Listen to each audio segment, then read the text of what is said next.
ورتل القرآن ترتيلا te janga qur'ana e deggodiral sesa taw ina labti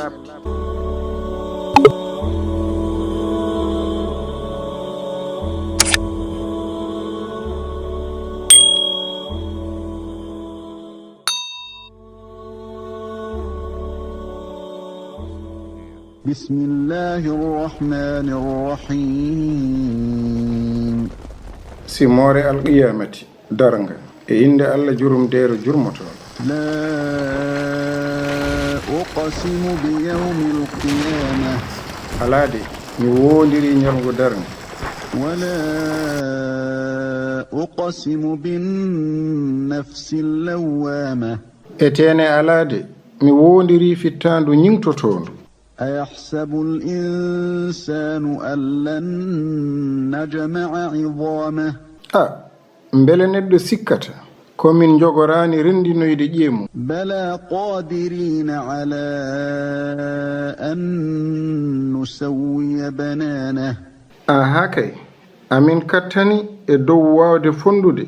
ceɓetini peɗeli makko بل يريد الإنسان ليفجر أمامه kono tigi neɗɗo yiɗi ko fankori ɗinde yeeso mum o rewde belaɗe mum يسأل أيان يوم القيامة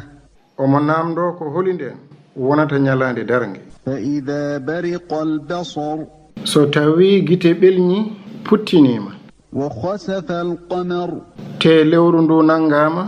وجمع الشمس والقمر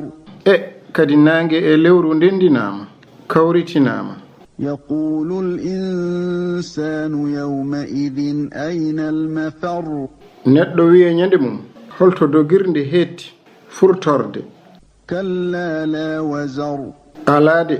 molorde ala إلى ربك يومئذ المستقر koto joome nyande mum wonata ñiɓirde ينبأ الإنسان يومئذ بما قدم وأخر o habra neɗɗo nyande hen ɗum ko laatino ina ardini e ko sakkitori بل الإنسان على نفسه بصيرة alade tigi neɗɗo ɓuri laaɓede hoore mum ولو ألقى معاذيره hay so tawi o holliti gantuji makko لا تحرك به لسانك لتعجل به hoto dillin hen ɗemgal ma ngam heñade reftude mum إن علينا جمعه وقرآنه tigi ko minen ɗum fawi rendinde ɗum nder ɓernde ma jangugol muɗum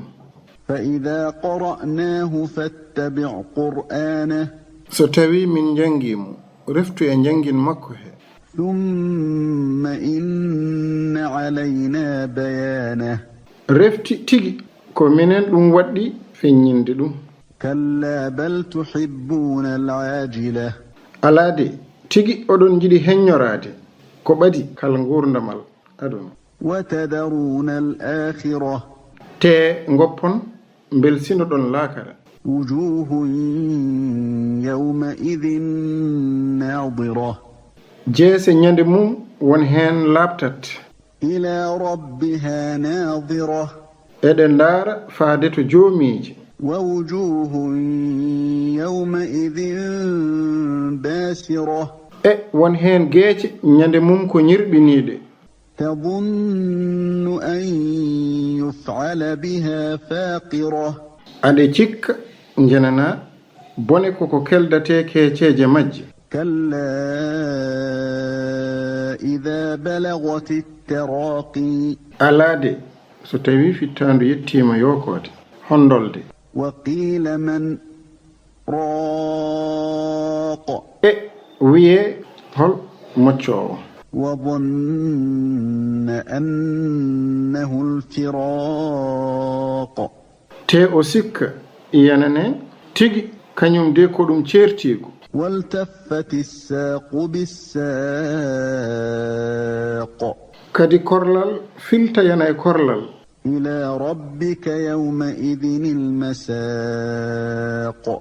ñande mum ko faade to joomi soggate huccate فلا صدق ولا صلى o gonɗinano te o juulatano ولكن كذب وتولى kono o fennu te o rumti ثم ذهب إلى